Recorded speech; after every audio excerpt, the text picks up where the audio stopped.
should be called. It originated in Wuhan, China, but the Chinese Communist Party covered it up for months and allowed it to spread around the world. The Chinese regime doesn't want people to call it the Wuhan virus or the China virus because it doesn't want to take blame for the pandemic. Now it says the virus came from America. So then, what should it be called? The Chinese regime's propaganda arm is trying to shift the blame for the virus pandemic. It has even tried to blame the American army for bringing the virus to China. China tried to say at one point, maybe they stopped now, that it was caused by American soldiers. That can't happen. It's not going to happen, not as long as I'm president.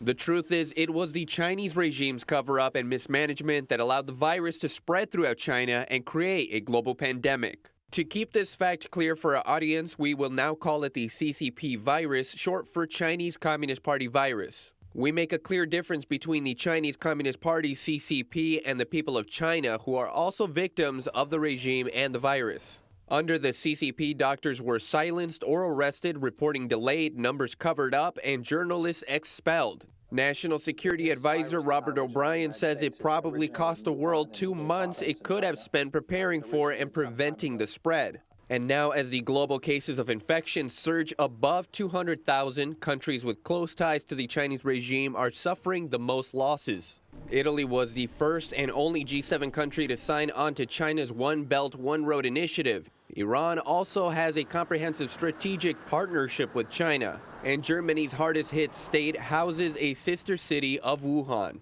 Also, questions about the origin of the virus have gone unanswered. The CCP has not allowed outside experts into Wuhan, leaving the world wondering about its origin and questioning whether the virus was leaked from the Wuhan Institute of Virology, which is only 20 miles from the seafood market where the CCP claimed the original cases began. Even so, the CCP is trying hard to make people forget where the virus came from, even throwing out wild charges that the United States is responsible. We use the name CCP virus to hold the Chinese Communist regime accountable and to sound an alarm for those with close ties to China. And as lockdowns